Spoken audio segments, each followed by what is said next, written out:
Hello everyone. So now we are going to begin with the next topic, which is neutralization. So अब बात करते हैं neutralization की. This word neutralization comes from a word neutral. अब neutral क्या होता है? यहाँ पे केमिस्ट्री की डेफिनेशन से पहले न्यूट्रल वर्ड का मतलब क्या होता है? जैसे कि अगर मान लो कहीं पे कुछ वो चल रहा है, आर्ग्यूमेंट चल रहा है एंड कोई एग्री कर रहा है, कोई डिसएग्री कर रहा है एंड आई से आई एम न्यूट्रल, मीन्स ना तो मैं एग्री कर रही हूँ ना ही मैं डिसएग्री कर रही हूँ, मैं दोनों के साथ हूँ, means that means being neutral. अब आती है केमिस्ट्री की डेफिनेशन पे. So neutral substance is any substance which is neither acidic nor basic in nature. So ऐसा सब्सटेंस जो ना ही एसिडिक है नेचर में, ना ही बेसिक है, ना मतलब कि ना तो वो एसिड में काउंट कर सकते हो आप, ना तो वो बेस में काउंट कर सकते हो. That is a neutral substance.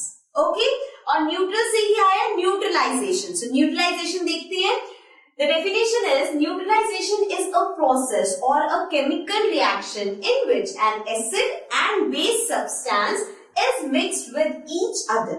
अब न्यूट्रलाइजेशन के प्रोसेस में हम क्या करते हैं, एक एसिड और एक बेस को मिक्स कर देते हैं. सो एसिड और बेस को मिक्स करना, दैट इज न्यूट्रलाइजेशन. अब मिक्स क्यों करते हैं, that is also important. Now we mix each other in order to neutralize their acidic and basic nature. अब एसिड का नेचर एसिडिक है, बेस का नेचर बेसिक है, तो दोनों के नेचर को न्यूट्रलाइज करने के लिए, मींस ना तो वो एसिडिक रहे ना वो बेसिक रहे, उसको न्यूट्रलाइज करने के लिए जब हम दोनों को मिक्स करते हैं, that process is neutralization.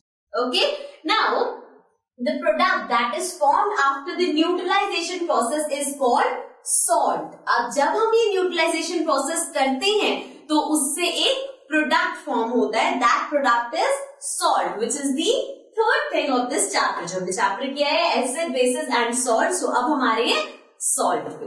Okay, so neutralisation के प्रोसेस में जो प्रोडक्ट फॉर्म होता है वो होता है हमारा salt. Now salt can have basic, acidic और न्यूट्रल नेचर. अब सॉल्ट का नेचर एसिडिक भी हो सकता है, बेसिक भी हो सकता है और न्यूट्रल भी हो सकता है. ठीक है. This process results in generation of heat which rises the temperature of the reacting mixture. अब इससे क्या होता है जब ये प्रोसेस होता है, कौन सा प्रोसेस होता है, एसिड और बेस को मिक्स करने वाला जो प्रोसेस होता है, तो वहां पे हीट प्रोड्यूस होती है और हीट की वजह से जो वो मिक्सचर है या जो रिएक्टिंग सब्सटेंस है उसका टेम्परेचर राइज हो जाता है. ओके, अब जैसे हमने थ्योरेटिकल पढ़ा है ऐसे ही हम इसकी इक्वेशन भी देखते हैं. तो let's move ahead.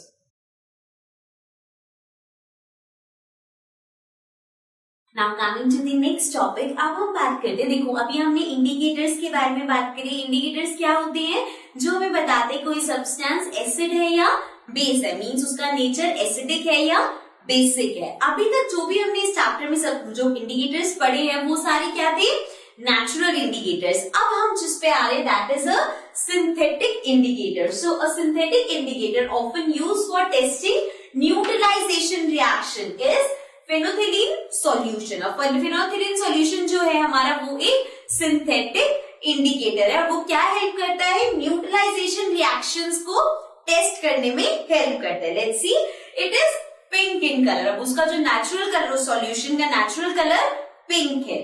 When an acid is added to it, it turns colorless, indicating the presence of acid. जब आप फेनोथिलीन सॉल्यूशन के अंदर कोई भी सब्सटेंस डालते हो जो कि एसिड है, तो उसका वो कलरलेस हो जाएगा. पिंक कलर का है वो कलरलेस हो गया. इससे हमें क्या पता चलेगा कि जो सब्सटेंस आपने ऐड किया है वो एसिड था.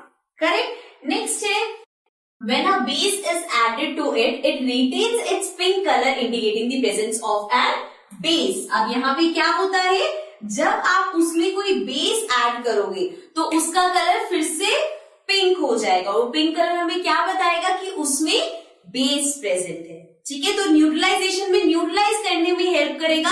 आप उसे टेस्ट कर सकते हो, आपको पता चलेगा नहीं अभी भी इसमें एसिडिक है, तो आप उसे न्यूट्रलाइज आसानी से कर पाओगे. Okay, so the next thing is formation of salt. So अभी हमने बात की थी कि जब न्यूट्रलाइजेशन प्रोसेस होता है तो उसमें एक प्रोडक्ट फॉर्म होता है विच इज सॉल्ट. तो अब उसको हम यहाँ पे इक्वेशन की फॉर्म में रिएक्शन देख लेते हैं.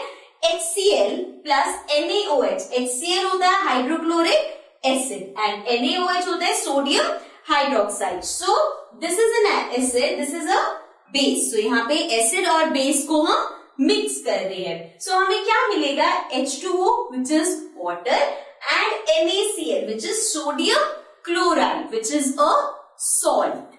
Okay, so जब हमने एसिड और बेस को मिक्स किया तो we have got water plus salt. So यहाँ पे हमने यही बात करी थी कि एसिड और बेस का मिक्सचर सॉल्ट देता है। ओके, सो अब आते हैं हम अपने नेक्स्ट टॉपिक पे।